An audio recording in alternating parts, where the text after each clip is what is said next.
Sir, आज जिस तरह से खेल प्रतियोगिता के लिए आपने एक बहुत अच्छा शब्द बोला कि अगर खेल खेलते रहते हैं तो बच्चे डिप्रेशन में नहीं जाते हैं। कोटा में अक्सर ऐसी घटनाएं होती हैं कि बच्चे डिप्रेशन में सुसाइड कर लेते हैं। असल में लोग केवल बच्चों को कंपटीशन के लिए तैयार करते हैं, उनके स्वास्थ्य का ख्याल नहीं करते। खेल भी एक कंपटीशन होता है। तमाम लोग आईएएस आईपीएस हो जाते बहुत तेज पढ़ के, कोई जानता नहीं है नाम उनका, लेकिन खिलाड़ियों का नाम सारी दुनिया में लोग जानते हैं, केवल हिंदुस्तान में ही नहीं।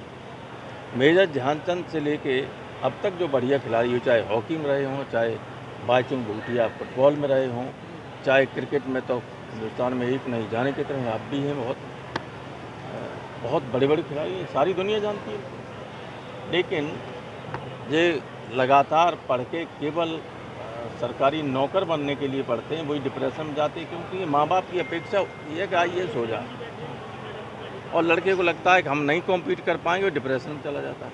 अगर वो दिन में आधा घंटा भी खेल कूद में व्यवस्था हो तो किसी को डिप्रेशन नहीं हो सकता। स्वास्थ्य भी अच्छा रहेगा, दिल और दिमाग सब ठीक रहेगा, बॉडी ठीक रहेगी। आपने एक चीज़ का जिक्र किया है कि यहाँ स्टेडियम की उपेक्षा की जा रही है।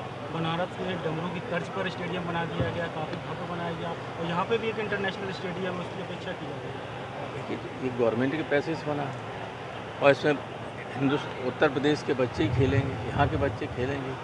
अगर यहाँ का इस स्टेडियम से निकला हुआ बच्चा कोई मेडल लाता है, चाहे एशियन गेम्स में, चाहे राष्ट्रीय स्तर में, चाहे वो ओलंपिक में जाए वहाँ से, तो देश का ही नाम रोशन करेगा कि नहीं करेगा? लोगों को खुशी हो कि नहीं होगी? ऐसा नहीं कि इस स्टेडियम से जाने वाले लड़के के बारे में चेन्नई से निकलने वाला वो चेन्नई के लोगों को प्रसन्नता हो, सबको प्रसन्नता होगी। तो ये बहुत छोटे मन के लोग होते हैं जो इस तरह की बात सोचते हैं। मुलायम सिंह जी ने, अखिलेश ने कभी कहीं भी किसी ने बनाया हो कोई, उसके उपेक्षा नहीं करते। लेकिन इसके लिए तो कोई पूछने वाला नहीं, प्रिंसिपल नहीं है यहाँ, एसडीएम प्रिंसिपल है कॉलेज के, आप समझ लीजिए। इस कॉलेज का प्रिंसिपल नहीं है, बरसों से एसडीएम को एडमिनिस्ट्रेटर बना सकता है, जिनको कुछ नहीं जानते हैं कि क्या होता है खेल। खेल का आदमी होना चाहिए, वो जानता है कि खिलाड़ियों की क्या रिक्वायरमेंट हैं, क्या क्या चीज़ यहाँ नहीं है, क्या होनी चाहिए, कुछ भी नहीं। एफआई के नाम पर लगातार सरकार की तरफ से जो उपेक्षा है, क्या लगता है कि ये स्वास्थ्य विभाग में भी, अस्पताल में भी यही स्थिति है और स्टेडियम पर भी है, सभी जगह? लखनऊ में जो जिम्मेदार लोग बैठे हैं उनका दिमागी स्वास्थ्य ठीक नहीं।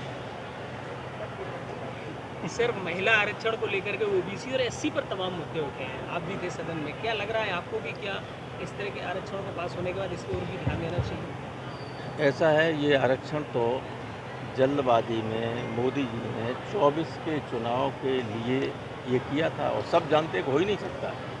लेकिन हिंदुस्तान की महिलाओं को भ्रमित करने के लिए ये सब लाया गया।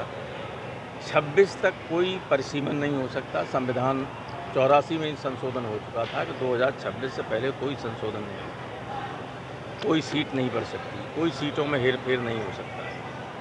और वो परिसीमन भी तब होगा जब जनगणना हो जाए।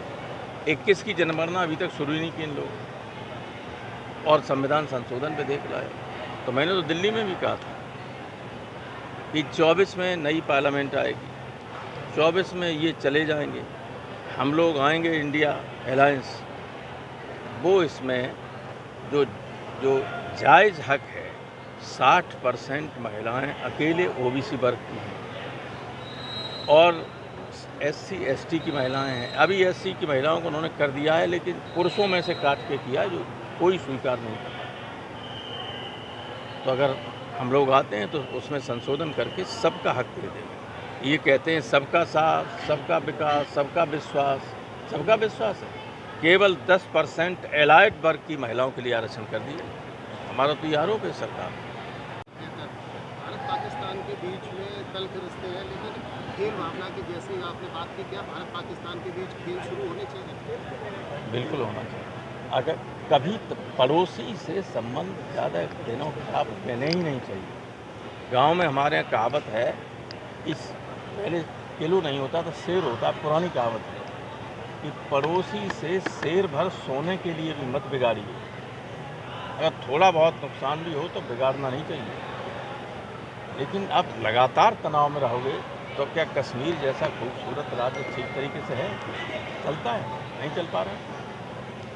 ये संबंध अगर सुधार दोनों को है, पाकिस्तान की स्थिति और ज़्यादा खराब है, लेकिन वहाँ लोग जो है हिंदुस्तान को गाली दे के सत्ता में आ जाते हैं और यहाँ भी चीन से कुछ नहीं कहेंगे, पाकिस्तान की बात करेंगे, सिर्फ लोगों में हिंदू मुस्लिम कर देंगे। तो है मानसिकता लोगों की, है मानसिकता। केवल सत्ता में पहुंचने के लिए जो देश के स्वास्थ्य की चिंता नहीं करते, उनको इतिहास कभी माफ़ नहीं करता। इतिहास बहुत निष्ठुर होता है। वो ये नहीं देखेगा कौन थे प्रधानमंत्री, कौन थे मुख्यमंत्री। अगर देश के हित में काम नहीं हुआ है तो वो तो सही लिखेगा। सर लेकिन जैसे आपने कहा इंडिया गठबंधन के लेकर के, लेकिन अभी कर्नाटक की जेडीएस जो है उसने अभी गठबंधन का ऐलान कर दिया नहीं, एनडीए वो हमारे साथ थी नहीं। जेडीएस हमारे कहाँ थे? देवगौड़ा साथ ही नहीं। देवगौड़ा तो वहाँ भी अलग लड़े थे जब कर्नाटक में अभी कांग्रेस ने सरकार बनाई। It was never with me for the most of reliable party. Sir अभी जिस तरह से मध्य प्रदेश और राजस्थान और छत्तीसगढ़ में विधानसभा चुनाव होना है, क्या लग रहा है आपको कि इसका फर्क 2024 में कितना है? 5 विधानसभा में चुनाव हो रहे हैं।